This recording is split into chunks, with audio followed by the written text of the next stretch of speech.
Doing an update on the wind optimizing problem I've always had for years, practically 8, 9 years with FlyQ EFB. And so I'm going to do a flight, and right now this is a good day to test this out. What I've got is I'm going to plan a flight from Kansas City, which is up here near the blue dot where I'm at now, down to Springfield.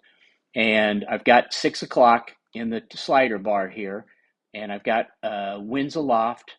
And so they can see that the winds at the low altitude, we got a cold front coming through. They're very stiff out of the south. So at this 3,000 feet wouldn't be a bad altitude to fly from Kansas City down to Springfield. 13,000, however, I don't have any headwinds, but I don't have any tailwinds either. So 13,000 should be a significantly longer flight than at 3,000 because of winds.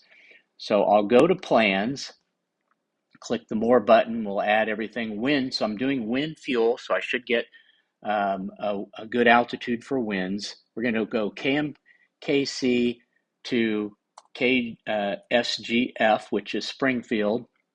We'll go ahead and do IFR and 12,500. Actually, what I'll do is I'll make it 13,000 max altitude. We're going east on IFR flight plan, and then 3,000 for minimum cruise. And I've got the best winds. It's going to optimize for winds. What it did was it picked an altitude of 3,000 feet, and it says the winds at this time are going to be, and that's at 6:06 p.m., are going to be 340 at 43, and that's going to be very much a tailwind. In fact, so showing ground speed during cruise of 183 knots versus a true airspeed of 140. So I'm picking up at 3,000 feet, I'm picking up 43 knots of ground speed over my true airspeed, which is excellent. And so it's picked a good altitude here. So if I click, and then up here showing a time of flight duration of 42 minutes. So now let's try Wind Optimizer. Here's where we have the problem. I hit Wind Optimizer, and it's showing me practically no change from 1,000 up to 15,000. It's showing 42 minutes at 1,000, 47 minutes at 15,000. And I know that's not right, because this essentially would be the additional time necessary to climb, and you lose a little bit of airspeed the higher up you go. So because of the thinner air, the less engine power.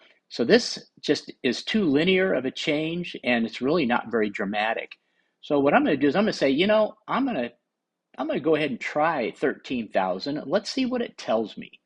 Okay, and it should be 45 minutes versus 42 minutes, but we're going to go ahead and do that. We're going to replace everything with 13,000. And what it does is, sure enough, in the estimated time of en route is 45 minutes.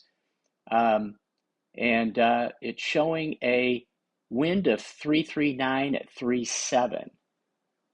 Okay, and that is similar. It's a tailwind, tremendous tailwind, a very good tailwind, 37 knots of tailwind. But I don't believe that. And so what we're going to do to test it is I'm going to edit the flight plan. And I'm going to say, let's make a small change. This will force a recalculation, but we'll do a small change to 12,999. It'll boot it to 13,000. But I hit done. So I've got 12,999 and estimated time en route's 45 minutes. When I hit done, it's going to recalculate. And now at 13,000, it's showing an estimated time en route of 58 minutes, not 45 minutes, but 58 minutes. And this is when it recalculates at 39 and actually gives me pretty decent winds based upon what I saw on the map, 253 at 10, and I got 1 knot of tailwind. And that's realistic.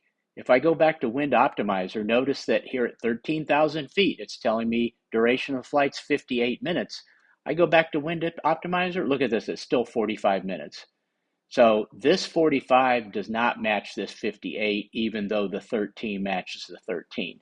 So this has been the behavior of Wind Optimizer since I first became a FlyQ EFB subscriber, which is probably around 2015, 2016.